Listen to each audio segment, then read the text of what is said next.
آپ دیکھ رہے ہیں پروگرام خبر یہ ہے. میں ہوں شازیہ ذیشان. پروگرام میں سعید قاضی ہے میرے ساتھ اور اسلام آباد سے رؤوف کلاسر صاحب. ناظرین، ایک طرف دھرنے تو دوسری طرف پارلیمنٹ میں دھواں دھار تقریریں اور ایک طرف سیلاب میں گھرے ہمارے لوگ، ہمارے اپنے ہی لوگ جو اپنے ہی ملک میں بے گھر ہو گئے ہیں. وزیر اعظم صاحب یہ فرماتے ہیں کہ دنیا کہاں سے کہاں پہنچ گئی ہے لیکن یہاں لوگ دھرنوں میں لگے ہیں. بالکل درست کہا کہ واقعی دنیا تو بہت آگے پہنچ گئی ہے اور ہم ابھی تک سیلاب کے پانی کو ہی نہیں سنبھال سکے. دنیا ڈیمز بنا کر ترقی کر رہی ہے اور ہمارے ہاں کہتے ہیں کہ ڈیمز بنانے سے پاکستان ٹوٹ جائے گا. اگر آج کالا باغ ڈیم بن جاتا تو سالانہ 180 ارب کا نقصان نہ ہوتا اور نہ ہی یہ سیلاب آفت بن کر لوگوں کو ایسے برباد کرتا. اور آج ہم اپنے ہی وطن کے لوگوں کو اپنے ہی وطن میں گھس بیٹھے اور خانہ بدوش قرار دے رہے ہیں. کیا اگر حکمران ہوش مندی سے کام لیتے تو آج اسلام آباد میں یہ صورتحال ہوتی؟ اور کیا اگر 2010 کے بعد سیلاب کے بعد اگر ہوم ورک کر لیا جاتا تو آج ہمارے اپنے ہی لوگ اس سیلاب کے پانی میں اپنے گھروں سے دربدر ہوتے، دربدر پھرتے؟ اس پر آج ہم بات کریں گے اور ساتھ ہی کچھ اور عام خبریں بھی آپ کے ساتھ شیئر کریں گے. سب سے پہلے قائصر سے ایک سیلاب اور آپ کے ڈیم سے جڑی سٹوری سے تو پہلے میں یہ جو ایک ہمارے یہاں باڈی بنی تھی اور 2012 دسمبر میں ایک ایکٹ بھی بنا تھا NDMC جو نیشنل ڈیزاسٹر مینجمنٹ کمیشن ہے جسے PM صاحب چیئر کرتے ہیں اور اس کی میٹنگ میں تقریباً تمام بڑے لوگ 4 چیف منسٹر 4 گورنرز اور پھر joint chief of staff committee کے چیئرمین بھی ہوتے ہیں. اس کی جو آخری میٹنگ تھی وہ 2012 میں ہوئی اور 2012 میں جو فیصلہ ہوا وہ کیا تھا مگر وہ فیصلہ ریٹیفائی نہیں ہو سکا. اور اس کے بعد وہ کون سے اہم فیصلے تھے جو کیے جانے تھے اور جس کو ڈسٹرکٹ لیول پہ کلاسر صاحب بات کرتے ہوتے ہیں کہ لے کے جائیں اس کو ڈسٹرکٹ مینجمنٹ ڈیزاسٹر اتھارٹی بنائی جائے، وہ کیوں نہ بن پائی اور یہ پریڈکشن کیا تھی اس پہ بھی بات کریں گے. اور ساتھ ہی ایک اور رپورٹ آئی ہے خاص طور پہ جو یہ ریسنٹلی جو آؤٹ گوئنگ چیئرمین ہے نادرا کے، انہوں نے ایک ٹویٹ کیا اور اس میں انہوں نے کہا ہے کہ یہ کون سی جمہوری دنیا ہے جس میں الیکشن کمیشن جو ریزلٹ فارمز ہیں ان کو پبلک نہیں کرے، پوسٹ نہیں کرے. اس حوالے سے ایک NGO نے بھی ایک اپیل کر رکھی ہے ان سے. ہم اس میں بتائیں گے یہ وہ کون سے فارمز ہوتے ہیں جو ریزلٹ فارمز ہیں اور خاص طور پہ وہ اس میں یہ بتانا ہوتا ہے کہ اسکیم جو ہے آپ کی polling scheme on the day of polling اس کو بتانا ہوتا ہے. اس کو وہ کہہ رہے ہیں اس کو پبلش کریں، اس کو سامنے لائیں. اس پہ الیکشن کمیشن کا کیا موقف ہے اور پھر یہ جو لڑائی ہو رہی ہے اس وقت عمران خان صاحب کی اور اس کے ساتھ اس بات کا گہرا تعلق ہے، اس پہ ذرا روشنی ڈالیں گے. ٹھیک ہے، کلاسر صاحب سے پوچھ لیتے ہیں. کلاسر صاحب آپ کیا بتائیں گے؟ جی شازیہ، 2 سٹوریز ہیں. ایک تو یہ ہے کہ کل یہاں پہ FIA کے ایڈیشنل DG ہیں خالد قریشی صاحب، انہوں نے کل یہاں پہ جا کے عدالت میں بیان دیا ہے کہ جو 3 نومبر کی ایمرجنسی لگی تھی وہ صرف اور صرف جنرل مشرف نے لگائی تھی اور انہیں کوئی ثبوت نہیں ملا کہ ان کے علاوہ کوئی اس میں ملوث تھا. اچھا، آج اس پہ ہم بات کریں گے کہ DMG میں تو زکوٹا جین موجود ہیں، یہ ہماری پولیس میں کیسے کیسے زکوٹے موجود ہیں اور کس طرح یہ قوم کو یہ بیوقوف بناتے ہیں. اتنا ایویڈنسز ہمارے سامنے آئے ہیں جس میں شوکت عزیز صاحب، ان کی کیبنٹ، ان کے منسٹرز باقاعدہ ریکارڈ میں جو میں بتاؤں گا آپ کو ایویڈنسز کے ساتھ دیں گے. ان زکوٹا جنوں سے میں نے پوچھنا ہے کہ آپ لوگ یہاں پہ ریاست کو سرو کرنے آئے ہیں، تنخواہیں آپ کس سے لیتے ہیں؟ حکمرانوں سے لیتے ہیں اور اب سرے عام سب لوگوں کو بیوقوف بنانے کی آپ کوشش کرتے ہیں اور یہ سمجھتے ہیں کہ یہ عقل کول ہیں یا پولیس میں بیٹھے ہوئے ہیں یا DMG میں بیٹھے ہوئے ہیں، یہ جو چاہیں گے جیسے چاہیں گے لوگ ان پہ مان لیں گے. آج ذرا جو خالد قریشی صاحب نے ایک جھوٹی رپورٹ وہاں پہ داخل کی ہے، آج ہم ایویڈنسز کے ساتھ بتائیں گے کہ پاکستانی DMG میں تو بہت سارے زکوٹے ہیں. اللہ کے فضل سے پولیس میں بھی کمی نہیں ہے. ایک اس پہ بات کریں گے. دوسرا، کل سندھ میں بڑا شدید تشدد کیا گیا ان پہ اساتذہ پہ، ابھی ہمارا فوٹیج بھی چل رہا تھا، تو بڑے ہیومن رائٹس کی کہانیاں ہم نے سنی ہیں، ان کی انسان دوستیاں، ان کی غریبوں کی دوستیاں. اب جب پاور میں آئے ہیں تو پیپلز پارٹی خود کتنے برے طریقے سے اور مزدوروں کے لیے کبھی ان کی تقریریں سنے. رضا ربانی صاحب کی تقریریں سن کے پچھلے سینٹ میں 6 سالوں سے میں اچھا خاصا خود مقرر ہو گیا ہوں. ان کی تقریریں سن کے لیبرر پہ، ہیومن رائٹس پہ پتہ یہ چلا ان کے اپنے صوبے میں کسی کو تنخواہ نہیں مل رہی اللہ کے فضل سے. اور جو بیوروکریسی بیٹھی ہے اس کا ریٹ بھی میں آپ کو بتاؤں گا، بڑے کریڈیبل سورسز نے بتایا کہ ایک چیک لینے کے لیے آپ کو کتنے فیصد وہاں پہ سندھ کی بیوروکریسی کو پیسے دینے پڑتے ہیں. آج ان 2 پہ بات کریں گے. ٹھیک ہے جی. لیکن سب سے پہلے جو عام ایشو ہمارے ہاں چل رہا ہے، دھرنے چل رہے ہیں، اس کے بعد جو ہماری جو عوام ہے وہ گھری ہوئی ہے سیلاب کے پانی میں، جن متاثرین کی تعداد اب 18 لاکھ سے بڑھ گئی ہے اور محکمہ موسمیات نے مزید میں جو بارشیں اس کی پیشگوئی کر دی ہے، جو کہ افسوسناک بات ہے. پہلا پانی سنبھالا نہیں جا رہا کہ اگر مزید بارشیں ہو جائیں گی تو سیلاب جو ہے وہ کتنا زیادہ بڑھ جائے گا. جبکہ فلڈ کمیشن کی رپورٹ کے مطابق تریموں سے آج رات 9 بجے 8 لاکھ کیوسک پانی کا ریلا گزرے گا. ملتان، مظفر گڑھ اور اس کے آس پاس جو دیہات ہیں یہ زیر آب آنے کا خدشہ ہے. کلاسر صاحب، جو بات سابق وابڈا چیئرمین، سابق نگران وزیر اعلیٰ خیبر پختونخوا شمس الملک نے کہی ہے کہ سیلاب سے ہلاکتوں کا ذمہ دار وہ ٹولہ ہے جو بڑے بڑے ڈیمز بنانے کے مخالف ہے. یقیناً وہ اشارہ کالا باغ ڈیم کی طرف کر رہے ہیں. سندھ میں ہمیشہ مخالفت کی گئی, KPK میں ہمیشہ اس کی مخالفت کی گئی, اور ساتھ وہ یہ بھی کہتے ہیں کہ 180 ارب روپے کا نقصان ہو جاتا ہے ہر سال جب بھی سیلاب آتا ہے. کیا کہیں گے اس پہ؟ شاہجہ, اس میں جو امپورٹنٹ چیز ہے کالا باغ ڈیم کے حوالے سے, یہ ٹیکنیکل ایشو تھا, یہ سب مانتے ہیں. اس میں ڈیزائن میں مسائل تھے کہ کتنا ڈیزائن ہونا چاہیے, اس کی ہائٹ اس کی کتنی ہونی چاہیے, اس میں سٹوریج کیپیسٹی کتنی رکھنی چاہیے, کتنا پانی آپ کو سٹور کرنا ہے, کتنا آپ نے دریاؤں میں چھوڑنا ہے, کیونکہ دریاؤں میں پانی چھوڑنا بھی ضروری ہوتا ہے. یہ بھی ذہن میں رکھا جائے, میرا خیال ہے لوگوں کو یہ بتانا بھی ضروری ہے کہ سیلاب اتنے بڑے پیمانے پہ آتے ہیں, تباہی لاتے ہیں, بربادی لاتے ہیں, وہ اپنی جگہ پہ, لیکن سیلاب جب آتے ہیں تو بہت سارے فائدے بھی دے کے جاتے ہیں, جس کی میں 2-3 اس کی بھی آپ کو بتا بھی دیتا ہوں. ایک تو زیر زمین پانی ہوتا ہے ان علاقوں میں جہاں پہ یہ سیلاب جا کے جاتے ہیں, تو ان کے قریبی جتنے علاقے ہیں ان کا پانی کا لیول اوپر ہوتا ہے. آپ کی اریگیشن کے جو بہت سارے ہیں آپ کے مسائل ہیں, جب پانی وہاں سے ہو کے دریا کا چلا جاتا ہے تو اچھی خاصی وہاں پہ زرخیزی آتی ہے, وہاں پہ بینیفٹس بھی ملتے ہیں. ایک لمبی لسٹ ہے جو اس میں صرف آپ کو 2 موٹے موٹے بتا رہا ہوں کہ فصلیں بڑی اچھی ہوتی ہیں, کئی سالوں تک آپ کی زمین بڑی وہاں پہ وہ نم رہتی ہے, زرخیز رہتی ہے.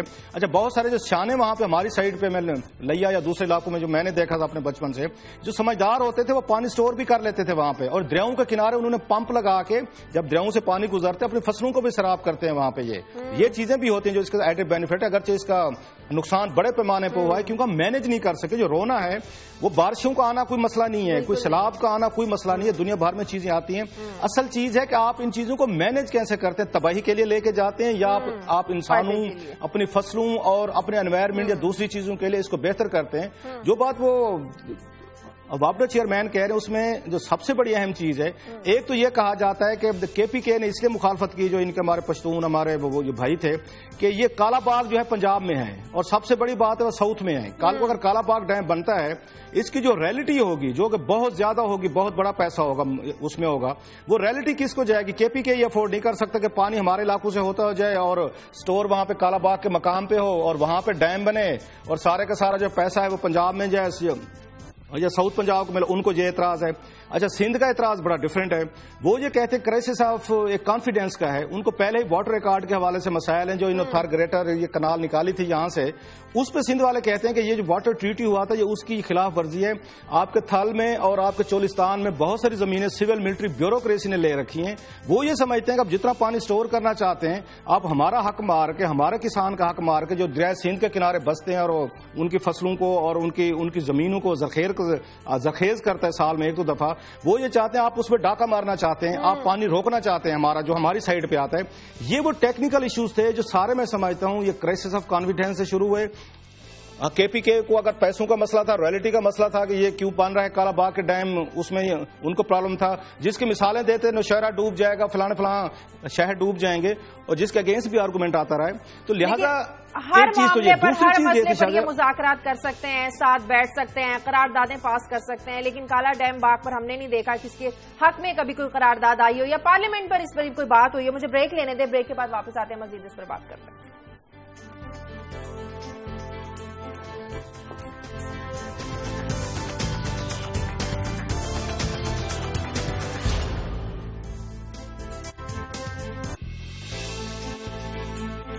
بریک کے بعد خوش آمدید ناظرین. وزیر اعظم صاحب نے بالکل درست کہا کہ دنیا آگے بڑھ رہی ہے, ترقی کر رہی ہے اور ہم دھرنوں میں لگے ہوئے ہیں. کیسا بالکل دنیا تو پچھلے 50 سالوں میں چین نے 22,000, امریکہ نے 6,500 اور بھارت نے 4,500 ڈیمز بنائے. دنیا واقعی ڈیمز بنا کر ترقی کر رہی ہے, اور ہم بنانے کی بات کرتے ہیں تو کہتے ہیں ملک ٹوٹ جائے گا. دیکھیں کلاسر صاحب نا عام طور پر وہ ہیملیٹ کی پولونیوس کی لائن کوٹ کیا کرتے ہیں اور بڑی مناسب کرتے ہیں کہ دیر از a method in this badness.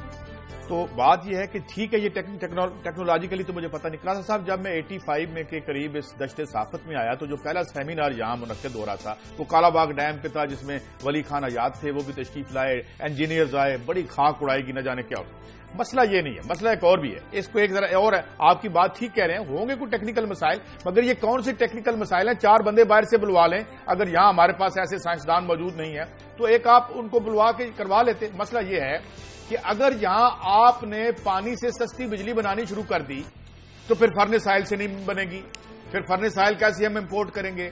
آج ہی کل جو میٹنگ ہوئی ہے اور اسحاق ڈار صاحب نے حکم دیا ہے ministry of water and power کو کہ اب کہہ رہی ہیں وہ محترمہ نرگس سیٹھی صاحبہ کہ 223 بلین تک لے آئے ہم، تو پھر سرکولر ڈیٹ کیسے مارزے وجود میں آتے؟ تو بات یہ ہے کہ ہم عوام کے طور پر یہ سوچنے پہ مجبور ہیں، اگر یہاں 2-3 روپے کا یونٹ جو بن سکتا ہے وہ بننا شروع ہو جائے تو پھر 500 بلین کے سرکولر ڈیٹ کے لیے تو ہم جگہ جگہ در بدر نہیں بھٹکتے پھریں گے نا۔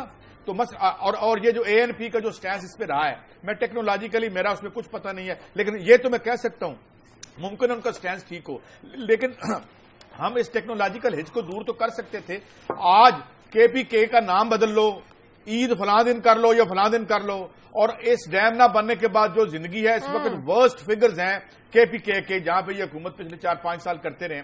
تو بات یہ ہے حضور کہ یہاں پہ کرائسس اور مزری ایک پروفیٹیبل بزنس ہے، جیسے کسی نے کہا تھا نا لینن سے کہ جی وار از ٹیریبل، اس نے کہا yes it is terrible but terribly profitable. تو یہ جو ٹیرر ہے اب اس سے کاروبار شروع ہو جاتے ہیں۔ 2005 کا زلزلہ آیا تو جناب خیموں کی قیمتیں بڑھ گئی۔ تو اس نو پہ جب آپ اکانومی استوار کرتے ہیں اور پھر سیاست اس نو کی ہوتی ہے، اب آپ نے خود ہمیں اسکینڈل بتایا تھا اور جس کا ابھی تک نہیں پتا چلا وہ کہاں پہ یہ جو اکوپمنٹ پولیس نے خریدا تھا KPK کا، تو وہاں تو کوئی ٹیکنالوجیکل ہچ ان کے سامنے نہیں آئی تھی، اور اس کے ہوتی صاحب سے لے کے سب کے نام بھی آئے۔ تو مسئلہ یہ ہے کہ یہاں پہ ہمیں یہ پھر شک پڑتا ہے، جو شک دور کیا جائے کہ یہ جو کارٹلز ہیں یہ ہمیں یہاں پہ عوام کے لیے سستی چیزیں پیدا ہونے کے راستے میں رکاوٹ ہوتے ہیں۔ تو کیا یہ اس پہ ذرا دینا مجھے ٹیک کلاسر صاحب؟ جی کلاسر صاحب۔ قائد صاحب پہلی تو بات یہ ہے کہ آپ سکینڈلز کا ذکر نہ کیا کریں، مال پانی کھا پی رہے ہیں جو جمہوریت پسند، کیونکہ آج کل مجھے جو بھی ملتا ہے وہ یہی کہتے ہیں آپ جمہوریت کے دشمن ہو گئے ہیں۔ میں تو پہلے بھی اپنا کالم لکھ کے کہہ چکا ہوں کہ میں نے سکینڈل دینے بند کر دیے تاکہ جمہور پسند بیٹھیں یا اپنی جمہوریت بچا لیں۔ سو آج کل ایک رواج بن گیا کہ پاکستانی میڈیا جو ہے وہ سب سے زیادہ جو ان کا یہ جو جتنی کرپشن کر رہے ہیں اسکینڈل کر رہے ہیں سارے چھپا لیے گئے ہیں in the greater interest of the democracy. 4 ارب روپیہ یہ کھا گئے ہیں یہ سارے۔ امیر حیدر خان ہوتی صاحب اس وقت چیف منسٹر تھے، اور اسفند یار صاحب ہمیں تقریریں فرما رہے ہیں، اس پہ لیکچر دے رہے ہیں کہ ہم جمہوریت کے لیے ڈٹے، بالکل ڈٹ جائیں، کیونکہ یہ جمہوریت، یہ والی جمہوریت جو آپ کی جمہوریت ہے آپ کو 4 ارب روپے کا فائدہ دیتی ہے۔ آپ کے رشتہ دار ہیں وہ دبئی میں جا کے ڈالروں میں پیسے لیتے ہیں۔ امیر حیدر خان ہوتی کو کوئی ہاتھ نہیں ڈال سکتا، اس کے برادر ان لا صاحب پہ پورے کا پورا سکینڈل آیا ہوا ہے۔ سو یہ جمہوریت اس طرح برانڈ آف جمہوریت ہے، قائد صاحب ان کو سپورٹ کرتا ہے۔ ایسے ان کو سندھ میں دیکھ لیں، وہاں پہ نہیں آ رہا تھا، یہ پچھلے دنوں 2 پولیس آفیسر بدلے ہیں انہوں نے ریفیوز کر دیا۔ اب حیدر جمالی صاحب کا لے کے ہیں، اور حیدر جمالی صاحب کی ریپوٹیشن سب کو پتہ ہے، جو کہیں گے بادشاہ سلامت وہ کریں گے۔ یہ زکوٹے جن جو ہمارے آ گئے، چاہے ڈیموکریسی میں آ گئے ہیں، چاہے ہمارے ہاں آ گئے ہیں، چاہے یہ پولیس میں آ گئے ہیں، DMG میں آ گئے ہیں۔ آج آپ نے اپنے کالم میں جو پلاننگ ڈویژن کی وہ لکھا ہے سارا، وہ بھی لگتا ہے کہ وہ لوگ بھی صرف اپنی زندگیوں کی پلاننگ کرتے ہیں۔ جو پلاننگ ڈویژن کا آپ نے حال بتایا ہے، جتنے بھی مسائل پر ہم بات کریں کلاسر صاحب، یہ پلاننگ کے ذریعے ممکن ہے، لیکن وہ جو لوگ وہاں بیٹھے ہیں، جو آپ نے اس میں لکھا ہے کہ زکوٹا جن بیٹھے ہیں، بابو بیٹھے ہیں، وہ تو لگتا ہے کہ سب کو واقعی یہ کہتے ہیں پڑھے لکھے نوجوانوں کے آپ ذرا باہر ہی بیٹھے، ہم کریں گے جو بھی کریں گے۔ اب بات تھوڑی سی آؤٹ سائڈ پہ چلی جائے گی، لیکن قاضی صاحب نے اب دل کے وہ کیا کہتے ہیں وہ چھیڑ دیے، انہوں نے راگ چھیڑ دیے ہیں، یا جو بھی کہہ رہے ہیں سر چھیڑ دیے ہیں یا پھپھوٹے چھیڑ دیے ہیں کہ پاکستان کا جس کا کام ہے پلاننگ کرنا کہ اس ملک کے لیے ہم نے کیسے چلانا ہے، ذرا حالت تو دیکھیں ان کی۔ 1 سال 2 سال بعد یہ خوش قسمت ہیں دیہاتی ہیں جو یہ سارے کے 2 سال بعد اتنے بڑے پیمانے پہ فلڈ آتا ہے، تباہی آتی ہے، اور ہمارے کیمرہ مین چلے جا کے دکھا دیتے ہیں، ان کی زندگیاں دیکھیں، ان بچوں کے چہرے دیکھیں، ان کی آپ لیونگ دیکھیں، ان کے آپ تھوڑے سے کپڑے دیکھ لیں کہ کس طرح کا ملک ہم نے دیا۔ چلو سیلاب تو ہے، تباہی آئی ہے، آپ نے کیا سوشو اکنامک آپ نے ان کی زندگیوں میں تبدیلیاں کی، ذرا آپ ان کے چہرے دیکھیں جو بیچارے جن کو ریسکیو کر رہے ہیں ہمارے بہادر ہمارے فوجی جا کے ریسکیو کر رہے ہیں یا دوسرے لوگ کر رہے ہیں، ان کا لیونگ دیکھیں، ان کے گھر دیکھیں، کچے گھر مڈ کے۔ تو مجھے پتا 16ویں صدی کے ہندوستان میں اور آج میں کیا فرق لگتا ہے، یہ ذرا دیکھیں اسکرین پہ جو چل رہا ہے، ان بچوں کی شکلیں دیکھیں، ان کی چارپائیاں دیکھیں، ان کی لیونگ دیکھیں۔ یہ وہ پلان ہے جو اس ملک کے لیے ان لوگوں نے کیا ہے۔ جو زکوٹا جن ایک بیٹھے ہوئے ہیں یہاں پہ پلاننگ ڈویژن میں، اپنے فارن کوالیفائڈ جو بندے باہر سے لڑکے آئے ہیں ان کو بلا کے کہتے ہیں کہ دنیا کی 10 اعلیٰ ترین خوبصورت جگہیں ڈھونڈیں جہاں پہ میں سے ایک سے میں پک کروں گا، میں نے گھر بنانا ہے۔ یہ آپ کو پلاننگ ڈویژن کے بہت بڑے ایک زکوٹا جن کی کہانی سنا رہا ہوں۔ یہ خدمت لے رہے ہیں پڑھے لکھے لڑکوں سے، یہ خدمت لے رہے ہیں پڑھے لکھے جو باہر سے لڑکے ہمارے فارن کوالیفائڈ ہیں، ان کو یہ فرما رہے ہیں۔ ایک لڑکے کو کہتے ہیں جی انہوں نے ایک پریزنٹیشن بنا دی، اس پریزنٹیشن میں اس نے لکھا ایک پروجیکٹ وزیر اعظم صاحب کو دینی تھی، اس پہ اس نے لکھ کے دیا کہ یہ 2017 میں پروجیکٹ جو ہے یہ ہوگا، یہ کمپلیٹ ہوگا۔ تو زکوٹا جن جو ان کے بیٹھے ہیں سربراہ صاحب ادھر بیٹھے ہیں بیوروکریسی میں، انہوں نے کہا جناب یہ آپ کیا کر رہے ہیں، آپ اس کو لکھیں، آپ 2014 لکھیں اس کو. اس نے کہا سر میں کیسے لکھ دوں، 2017 میں پروجیکٹ اسے مکمل ہونا ہے. انہوں نے کہا لکھیں جناب، نہیں تو پیک اپ کریں، ہم وزیر اعظم صاحب کو خوش کرنا چاہتے ہیں، دیکھیں کون کون سے پروجیکٹ بنا رہے ہیں. ایک اور کہانی سنائی انہوں نے کہا گریڈ 17 سے اوپر ہم نے ایک ورک شاپ کرائی، ٹیکنیکل ہم نے ٹریننگ دینے کی کوشش کی، گریڈ 17 18 19 20 22، جس کے تحت یہ تھا کہ آپ کو فائلیں بنانے کی ضرورت نہیں پڑنی تھی، ایک ماسٹر فائل بے شک بنا لیں. یہ جو ہر وقت فائلوں کا کلچر چلتا ہے، ایک کمانڈ دیں گے کمپیوٹر پہ، تیسرے فلور پہ خود چلی جائے گی، اگر کمپیوٹر کے ذریعے. مسعود فرماتے ہیں جن کو ٹریننگ دی گئی پلاننگ ڈویژن میں جو مال کھا رہے ہیں ہمارا بیٹھا ہوا، وہ فرماتے ہیں اگر یہ صرف ایک کمانڈ کے ذریعے ہی اگر چلا گیا، یہ پوری کی پوری فائل چلے گی تو میں کیا کروں گا، مطلب ہے میں کہاں سے مال کھاؤں گا. جب یہ سوچ ہے، اپروچ ہے آپ کے پلانرز میں، جنہوں نے پلان کرنا ہے، اور کالا باغ ڈیم کی آپ بات کر رہے ہیں کہ وہ بناتے، یہ ان کے لیے قاضی صاحب بالکل ٹھیک کہہ رہے ہیں. میری کل بابڈا کے ایک بہت بڑے اعلیٰ افسر سے بات ہو رہی تھی، وہ پتہ کیا کہتے ہیں، میں سن کے کانپ کے رہ گیا، یہ بہت انتہائی رسپانسبل افیسر، بڑے اچھے بندے ہیں. انہوں نے کہا حضور ہم یہاں 38 روپے پر یونٹ بجلی پیدا کر رہے ہیں، 38 روپے اندازہ کریں، دنیا میں کہیں پہ ہوتی ہے 38 روپے آپ پر یونٹ. کوئی چیلنج کرنا چاہتے کر کے دکھائے. اور دوسری بات جیسے قاضی صاحب کہہ رہے تھے، واٹر پہ میں نے آپ کو فگر دیے ہوئے ہیں، 0.08 پیسے پہ آپ اپنی یہ بجلی پانی پہ پیدا کرتے ہیں. کسی دور میں ہم 75% پانی پہ بجلی کرتے تھے، ہائیڈرل تھی، اور 25 ہماری فرنس دوسری تھی. آج بالکل ریورس ہو چکا ہے، اب 75% آپ یہ کر رہے ہیں، آپ ساری فرنس پہ تیل امپورٹ کر کے کر رہے ہیں، اور آپ کی 20% وہ اس پہ رہے گی، آپ کی پانی پہ رہے گی. یہ تو ملک کو ڈبو رہے ہیں، یہ تباہ کر رہے ہیں یہ لوگ. جو 38 روپے بجلی پیدا کر رہا ہے یونٹ جو ملک، وہ کیسے چل سکتا ہے، اس کی انڈسٹری کیسے چلے گی، ایگریکلچر کیسے چلے گی، گھر کیسے چلیں گے اس کے، یہ اور کوئی پوچھنے والا نہیں ہے ان لوگوں کو. مجھے بریک لینے دیں کلاس، بریک کا وقت ہے، بریک کے بعد واپس آتے ہیں.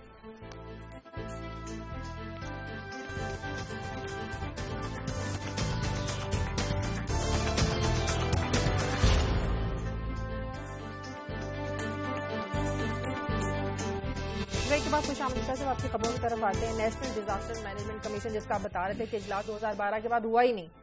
شازیہ یہ جس طرح کلاسر صاحب نے اس پہ ڈیٹیل کچھ عرصہ پہلے سٹوری کی تھی، یاد ہے کشمیر کی جب ہم ڈسکس کر رہے تھے، تو اس میں یہ ہے کہ یہ 2012 کا ایکٹ تھا جس میں اب یہ بڑی ہائیسٹ باڈی ہے اور بڑا ضروری ہے اور بڑی اچھی بات ہے یہ بنائی گئی ہے. پی ایم صاحب خود اس کو ہیڈ کرتے ہیں، اس میں چاروں گورنرز بیٹھتے ہیں، اس میں چاروں سی ایمز بیٹھتے ہیں، اس کے علاوہ لیڈر آف دی اپوزیشن اور وہ بھی اس میں موجود ہوتے ہیں، joint chief of staff committee کے لوگ کے جو چیئرمین ہیں وہ، اور ساتھ جو بڑی ریلویز ہے مثال کے طور پہ موٹر وے کے لوگ، تو یہ انہوں نے فیصلے کرنے ہوتے ہیں. اور پھر یہ اس کی 2012 میں آخری میٹنگ ہوئی تھی، اور 2012 میں ایک پلان بنا تھا جو بعد ازاں ریٹیفائی نہیں ہو سکا. $1 بلین کا پلان تھا، اور وہ پلان یہ تھا، پلان تو خیر ریٹیفائی نہیں ہوا تو وہ کیا ہونا تھا.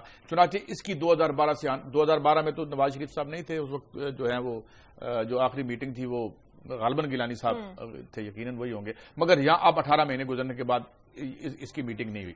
اچھا، اس میں جو سب سے اہم بات ہے اور جس پہ ہم ڈیوولوشن آف پاور کی کلاس سبھی بات کرتے ہوتے ہیں، کہ اس میں جو سب سے اہم بات ہے جو پچھلے ڈیزاسٹر ہوا تھا 2010 میں، 2011 اور 12 میں، جس میں یہ کہ جو ڈائکس توڑی گئی تھی، وہ ڈائکس اس لیے توڑی گئی تھی کہ وہاں ضلعی سطح پہ کوئی ایسی اتھارٹی نہیں تھی جو فیصلہ کر سکتی. چنانچہ جو بڑے بڑے زمیندار تھے، اس پہ بعد میں کیس بھی ہوا، اس کے بعد اس کمیشن کی بات بھی پرسوں کی تھی، چنانچہ وہ نہیں بن سکے. اور ہم یہ دیکھتے ہیں کہ ایک تو پیسے جو ہم نے اس کو ایلوکیٹ کیے انتہائی انسفیشینٹ تھے، لیکن اس کے باوجود جو پیسے دیے بھی، مگر اس میں جو NDMA والے ہیں وہ کہتے ہیں جناب ٹھیک ہے میٹنگ تو نہیں ہو سکی، لیکن ہم کچھ نہ کچھ اپنے تئیں کام کرتے رہے ہیں. مگر یہ جو ہائیسٹ باڈی ہے یہ اسے ایکٹیو ہونا چاہیے. اور ابھی پھر ہم سن رہے ہیں کہ بارشیں ہو گئی ہیں، تو بیسیکلی وہ جیسے کہتے ہیں نا کہ ہر ایک چارہ گھر کو چارہ گری سے گریز تھا، ورنہ جو ہم کو دکھ تھے بہت لادوانا تھے.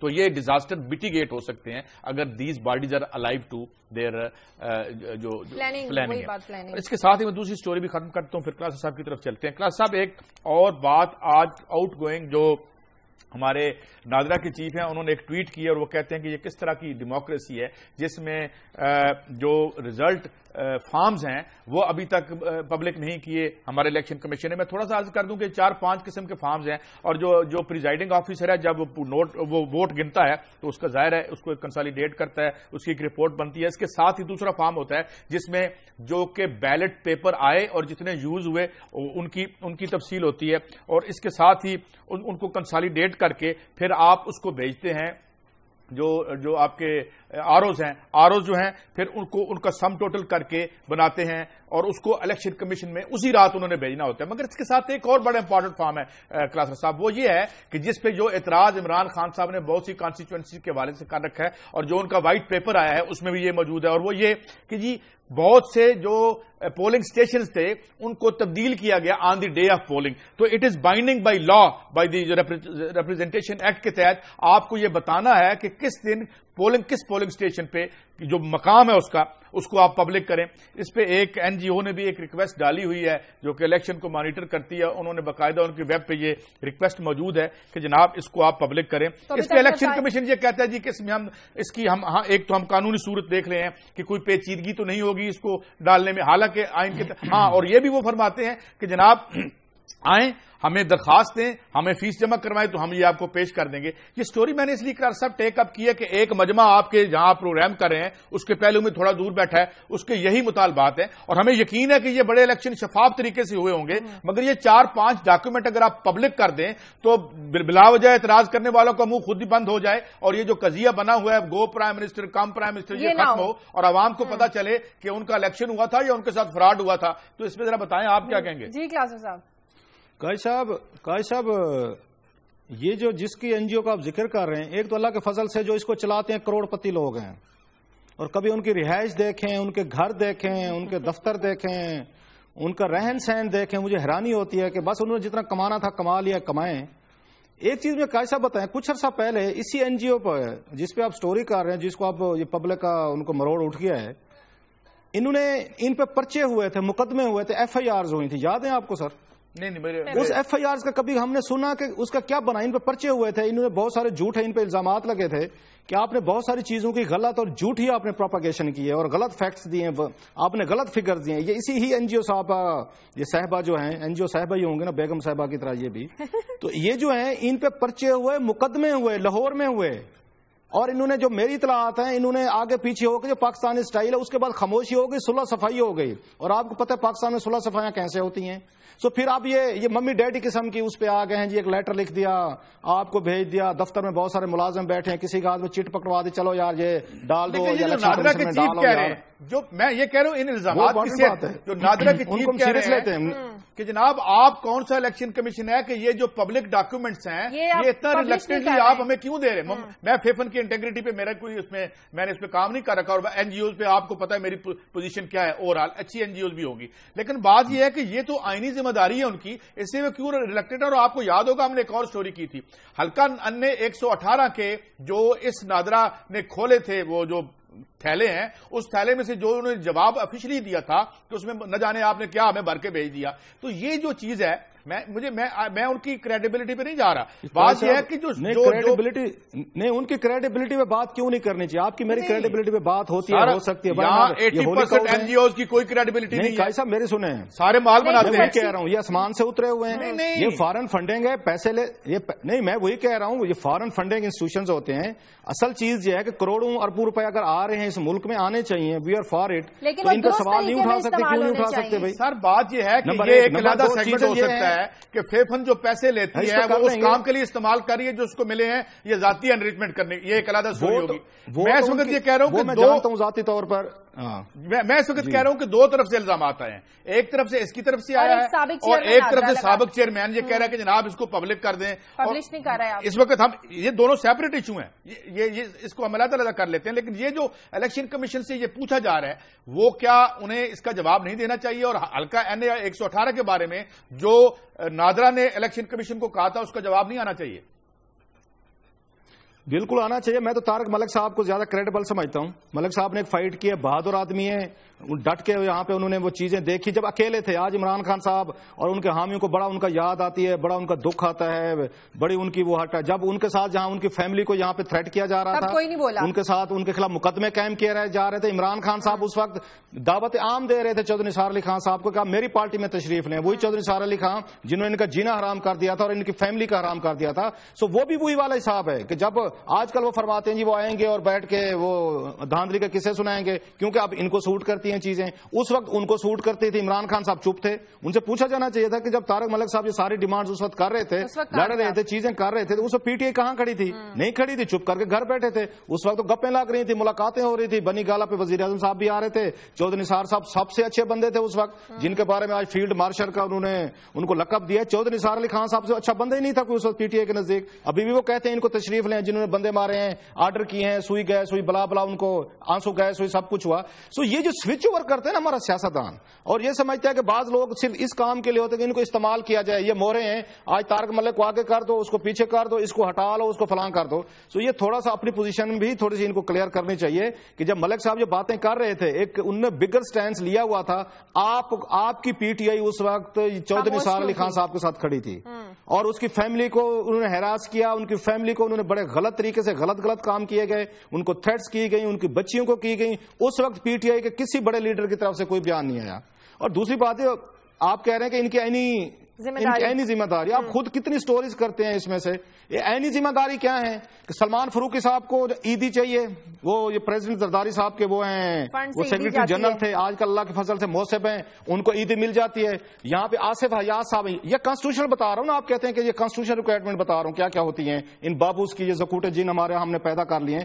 اس کے بعد ہمارے chairman F P S C ہیں ملک آصف حیات صاحب, یہ 50 لاکھ روپے کی عیدی یہ لے لیتے ہیں. ایوان صدر میں خبر پھیل جاتی ہے بھائی یہاں تو عیدیاں بٹ رہی ہیں, 14 کروڑ روپے فائنانس منسٹری سے لے کے تمام کی تمام ایوان صدر میں عیدیاں بٹتی ہیں. یہ کانسٹیٹیوشن ریکوائرمنٹ پوری ہو رہی ہیں. آپ اس دن کہہ رہے تھے روٹی کپڑا مکان, وہ سر جی ان کے روٹی کپڑے مکان پورے ہو رہے ہیں, نہیں ہو رہے تو وہ سیلاب کے جو آپ دیکھ رہے ہیں, یہ زکوٹے جن سارا اپنا پیسہ بھی کھا رہے ہیں, مال بھی کھا رہے ہیں, عیدیاں بھی لے رہے ہیں, اور بیرون ملک ریاست کے خرچے پہ اپنا علاج بھی کروا رہے ہیں.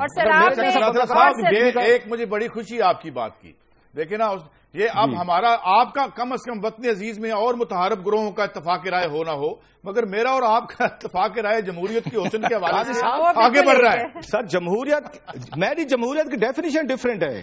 میں یہ کہتا ہوں جمہوریت وہ ہوتی ہے جہاں کسی پہ کرپشن کا سکینڈل آتا ہے وہ جیل جاتا ہے. جیسے امریکہ کے, میں نے یہ کل پرسوں کالم لکھا, 4 گورنر جیل گئے, ابھی ورجینیا کا گورنر اپنی بیوی سمیت جیل میں گیا.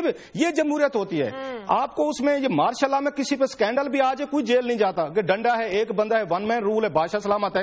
جمہوریت میں ہوتا ہے کہ آپ کرپشن اس وقت کر سکتے ہیں جب کسی کو پتہ نہیں چلتا. دا ڈے پتہ چل سکتا ہے تو اسی دن ورجینیا کے گورنر اور اس کی بیوی کی طرح آپ کو جیل جانا پڑتا ہے. یہ جمہوریت ہے جس کا ہم رونر ہوتے ہیں. یہ تھوڑا ڈفرینٹ ہے. ہمارے ہاں ایک دوسرے کی کرپشن کو چھپانے کا نام جمہوریت ہے. کلاس مجھے بریک لینے دیں, اسی کو رکھا ہوا ہے, اس لیے اکٹھے ہوئے ہیں سارے. بالکل, مجھے بریک لینے دیں, بریک کے بعد واپس آتے ہیں.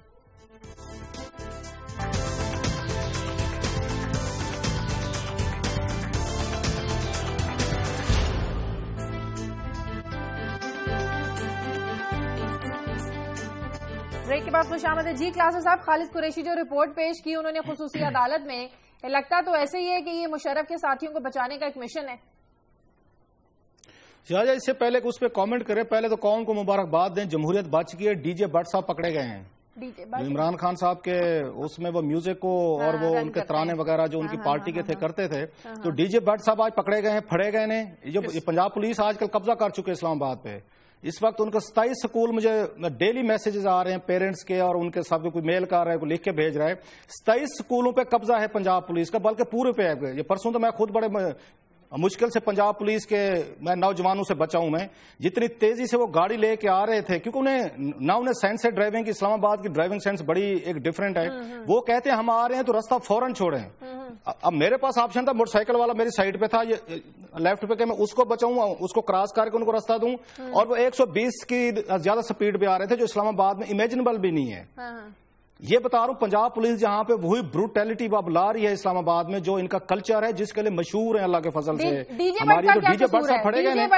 اور مجھے یہ بھی بتا دوں کہ میری گاڑی کو باقاعدہ ٹکر ماری ہے. مجھے ضرورت نہیں ہوئی کہ میں ان کو روک کے پوچھوں, میں اس کے بعد میری چترول شروع ہو جائے گی. اس لیے بہتر ہے جو میری گاڑی کو انہوں نے بیک سے ٹکر ماری ہے, مارتے رہیں, کیونکہ یہ اپنے رائٹ کے لیے بول نہیں سکتے. میں جی اس کے بعد چترول کھاتا میں, پھر اب میرے اندر اتنا حوصلہ نہیں رہا اس عمر میں چترول کھاؤں, اور وہ بھی پنجاب پولیس والوں سے. 8-10 انہوں نے پیچھے سے آ کے میری گاڑی کو ٹکر بھی ماری ہے, گھوریاں بھی ڈال کے گئے ہیں. میں کہ سر میری غلطی ہے, آپ پلیز پروسیڈ کریں سر, آپ بہت بڑے اہم مشن پہ جا رہے ہیں, آپ تشریف لے جائیں. ایک دوسرا ڈی جے بٹ صاحب جیسے میں نے کہا پھڑے گئے ہیں. اب جمہوریت بچ گئی ہے, جو شام کو اب جو شام کو دنگل لگتا تھا، شام کو میوزک ہوتا تھا اور بڑے انتہائی غلط جو بقول یہ رانا ثناءاللہ ہمارے دوست کی اور دوسروں کے بڑے غلط قسم کے کام ہو رہے تھے وہاں پہ، اور وہاں پہ بے حیائی اور ختم ہو جائے گی آج کے بعد پاکستان جنت بن جائے گا. چلانا تھا، ترانے چلانا تھا، گانے بجانا تھا. بھی قوم وہ NI ہوپ کہ اس پہ بغاوت کا پرچہ ہوگا، اس پہ میوٹنی کا پرچہ ہوگا. ایک سوال مجھے ایک اور بات لگ رہی ہے، یہ تو بتائیے کیا کچھ سیریس کریک ڈاؤن کی نشانیاں ہیں یہ؟ قاضی صاحب بالکل ہیں. میرا خیال ہے آج کے بعد یہ کام شروع ہو گیا ہے.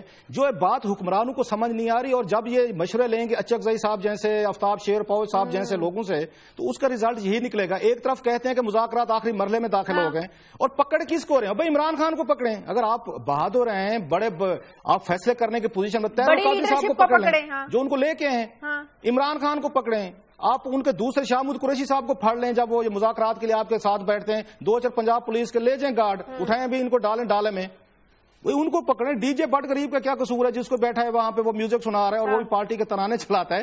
پولیس کا اب کامیاب آپریشن ہے کہ مطلب مذاق کی کوئی حد ہے، اور ان کی نلائکی کی. اور وہ جو باجی پولیس تو ہماری میرا خیال سائڈ پہ ہوگی، پنجاب پولیس نے ٹیک اوور کر لیا ہے. تو ڈی جے بٹ بہت بڑا کیچ ان کے ہاتھ لگے. قاضی صاحب میں کہ یہ خبر چل رہی تھی ہمارے چینل پہ، تو میں یہ بتا دیں کہ ہماری جمہوریت بچ گئی ہے. اب ایک اور جی پلیز سائڈ خالد قریشی کی اچیومنٹ بھی بتا دیں جو انہوں نے رپورٹ میں وہ سن لیں. خالد قریشی صاحب وہ ہیں بڑے انتہائی مشہور زمانہ جنہوں نے بینظیر بھٹو صاحبہ کی. اچھا یہ FIA ہو، پولیس ہو، یہ ہر حکومت اور ہر حکمران اور ہر وزیر کے ساتھ مل جاتی ہے. یہ کوالٹی FIA ہے کہ تنخواہیں عوام کی لیتے ہیں اور ماسٹرز ان کے پولیٹیکل ہیں. بینظیر بھٹو صاحبہ کی جو انویسٹیگیشن تھی وہ بھی خالد قریشی صاحب کر رہے تھے. وہ کہتے ہیں نیدر ہیئر نار دیر. آج تک نہیں پتا چلا کہ بینظیر بھٹو صاحبہ کے خود وہ یہ بچاری انہوں نے اپنے لیے خود کوئی ایسا انتظام کیا تھا کہ ماری گئی تھی، یا انہوں کو مروانے والے کوئی تھے. ایسی رپورٹ لے کے جس کو آج تک کسی کی سمجھ نہیں آئی. اب انہوں نے رپورٹ فائل کی ہے، کل ایک اسپیشل عدالت جو چل رہی ہے پروسیڈنگ کر رہی ہے. انہوں نے کہا جی ہم نے بہت تحقیقات کی ہیں، اس کے بعد اس نتیجے پر پہنچے ہیں کہ جنرل مشرف صاحب اکیلے تھے، اکیلے انہوں نے ایمرجنسی لگائی تھی، کوئی بندہ ان کے ساتھ نہیں تھا، لہٰذا مہربانی فرما کے مشرف کو ٹرائل کریں. میں تو دن بھر سے کہتا ہوں مشرف کا ٹرائل ہو. 2 ثبوت دے رہا ہوں. اور خالد قریشی صاحب کو اس کے بعد میرا خیال ہے اگر عدالت چاہے تو ان کو چارج شیٹ کرے، اور ان کو توہین عدالت کے کیس میں ویسے جانا چاہیے خالد قریشی صاحب کو. اتنے بڑے جھوٹ بول کے انہوں نے عدالت میں گئے ہیں، اور ان پہ منگل کو میرا خیال ہے ان پہ بحث ہونی ہے. ایک ہمارے ارشد شریف صاحب ہیں، دوست میرے بھی ہیں، ہمارے چینل کے ہیں، یہ کیوں پروگرام کرتے ہیں. انہوں نے باقاعدہ وہاں پہ یہ فوٹیج چلایا ہوا ہے. پریس کانفرنس 4 نومبر 2007 کی، 3 کو ایمرجنسی لگی. 4 تاریخ کا شوکت عزیز کی پریس کانفرنس ارشد شریف نے دکھائی تھی اپنے پروگرام کیوں میں. ان کا پرومو چلتا رہا ہے بڑے عرصے تک، جس میں وہ کہہ رہے ہیں کہ جنرل مشرف نے جو ایمرجنسی لگائی تھی وہ میرے مشورے پہ لگائی تھی، ہماری کیبنٹ کی پرپوزل پہ لگائی تھی. یہ باقاعدہ موجود ہے، ان کا شارٹ ویڈیو موجود ہے. نمبر 1 ہمارے ایک اور دوست ہیں، ہمارے اینکر ہیں یہ کامران شاہ صاحب. انہوں نے 3 دن پہلے ایک ڈان کی نیوز سٹوری دکھائی، اپنے پروگرام میں دکھائی ہے، ناصر جمال کی، جس میں کوٹ کیا گیا اس لیٹر کو جو شوکت عزیز صاحب نے جنرل مشرف اینڈ کو لکھا تھا، جس میں انہوں نے یہی کہا تھا کہ یہ ہمیں چلنے نہیں دیا جا رہا. انہوں نے باقاعدہ 4 شیٹ بھیجی تھی. اور ان کو مجھے یہ بتائیں کہ اگر ارشد شریف اور ان کے پروڈیوسر راجہ عدیل کو وہ فوٹیج مل سکتا ہے، اگر وہاں پہ کامران شاہد کو 2007 والی وہ خبر جو ڈان کی ہے اس کی کلپنگ مل سکتی ہے، ناصر جمال اس وقت رپورٹ کر سکتے ہیں، تو یہ جو زکوٹا جین ہے یہ کیا کر رہے ہیں؟ مطلب رپورٹر ایویڈنسز لاتے ہیں کہ یہ دیکھیں فلاں فلاں نے یہ کیا ہے. یہ جو بیٹھی ہے ہماری بیوروکریسی بیٹھی ہے، ہمارے FIA بیٹھی ہے، ان کا بیان پڑھنے والا ہے. اینڈ آئی ہوپ کہ ان کو عدالت جو ہے ان کو نوٹس کرے گی اور ان پہ کارروائی کرے گی کہ اب کیسی تحقیقات کر رہے ہیں کہ میڈیا دکھا رہا ہے شوکت عزیز کے اپنے منہ سے الفاظ دکھا رہا ہے کہ ہاں جی میں شامل تھا اس میں ڈسیزن میں اور ہم سب کے مشورے سے ہوا. ایک اور اخبار آپ کو بتا رہا ہے. یہ وہ لوگ ہیں جن کی وجہ سے آپ کی آج گورننس جو ہے وہ زمین پہ جا لگی ہے، اور جن کو یہ گھس بیٹھے کہتے ہیں وہ اسی وجہ سے لوگ اب آنا شروع ہو گئے کہ ان لوگوں نے عوام کی خدمت کرنے کے بجائے جاتے جاتے پلیز اس کا وقت نہیں ملے گا مگر اس کا ذکر ضرور کر دیں. یہ جو آپ سٹوری بیان کر رہے تھے جو ٹیچرز کو بہیمانہ سندھ میں ہوا، تو یہ بھی پتہ چلے نا ہمارے ساتھ کیا ہو رہا ہے. وہ کن رائٹس کے لیے نکلے تھے اور ان پر کیا ظلم ہوا. یہ خوش قسمت ہیں، یہ 2 صوبوں کے لوگ بڑے خوش قسمت ہیں، حکمران تینوں کے. یہ پنجاب والے تو ہمارے ہر وقت ہماری ذات میں رہتے ہیں، وہ ہیں یہ KPK ہو گیا، سندھ ہو گیا، آپ کا بلوچستان ہو گیا. وہاں کے ہمارے بہت سارے جرنلسٹ دوستوں نے قسم کھائی ہوئی ہے کہ ہم نے وہاں سے کوئی خبر رپورٹ نہیں کرنی، ہم نے کوئی ایشو نہیں کرنا، کوئی پروگرام نہیں کرنا، کوئی سٹوریز نہیں کرنی. یہ وہ بڑے خوش قسمت ہے. پنجاب اس لیے ہمارے زیادہ فوکس میں رہتا ہے. اب کل جس طرح ٹیچرز کو مارا گیا ہے، فوٹیج آپ نے دیکھا، ہم کہتے تھے یہ پنجاب پولیس بڑی بدنام زمانہ ہے. کل وہاں پہ بے نظیر بھٹو صاحبہ کی ان کی حکومت، زرداری صاحب انسانی رائٹس کے وہ جمہوریت بچانے آئے ہوئے تھے پچھلے دنوں. وہ بیسیکلی جمہوریت بچانے نہیں آئے تھے، کچھ اپنے بچانے آئے ہوں گے. وہ بچا رہے تھے. اپنے گھر کا یہ حال ہے کہ استادوں کو، اساتذہ کو تنخواہیں نہیں مل رہی. تھر کی کہانیاں قاضی صاحب آپ وہاں سنا چکے ہیں، کتنے بچے مرے ہیں. کل جس طرح ان کو پیٹا گیا، چلو ایک چیز کی مجھے خوشی ہوئی ہے پیپلز پارٹی کی کہ واٹر کینن انہوں نے استعمال کیے ہیں، وہاں پانی پھینکا فیئر. لیکن پھر پولیس کیسے باز آتی؟ مار مار کے انہوں نے ان کو دمبا بنا دیا. یہ آپ کے استاد ہیں، یہ آپ کے ٹیچرز ہیں. تنخواہیں نہیں ملی تھی، غالباً یہ ایشو تھا. تنخواہیں نہیں مل رہی تھی انہیں. وہی قاضی صاحب اپنا روٹی کپڑا مکان ان کا چل رہا ہے. ڈاکٹر عاصم حسین کا روٹی کپڑا مکان بالکل محفوظ ہے. لمبیاں کہانیاں، لمبا مال کما رہے ہیں. ان کے ایک اور دوست ہیں زرداری صاحب کے، بس یہ نعرہ ان کی اپنی ذاتوں تک محدود ہو کے رہ گیا. خلاصہ صاحب ایک آخری کمنٹ، ایک جاتے جاتے آخری کمنٹ. یہ کیا دور ہے، یہ کیا لوگ ہیں، یہ کیا نہ اپنی لڑائیاں ٹھیک کر سکتے ہیں، نیچے ہمیں مارنے کے لیے ڈنڈوں کے علاوہ ان کے پاس کچھ نہیں جب ہم روٹی مانگتے ہیں. تو چلیں اللہ کرے کوئی بہتر دنیا آئے گی. میں تو بڑا پر امید ہوں. اگر آپ کا میرا بہت سی باتوں پہ اتفاق ہو گیا ہے تو مجھے لگتا ہے اچھے دن آنے والے ہیں اس ملک میں. بہت شکریہ کلاسز صاحب کا. صاحب آپ کا ناظرین پروگرام کا وقت ختم ہو گیا. پروگرام کے لیے آپ ہمیں فیڈ بیک دیجیے. خبر@دنیا.tv پر اجازت دیں. اللہ حافظ.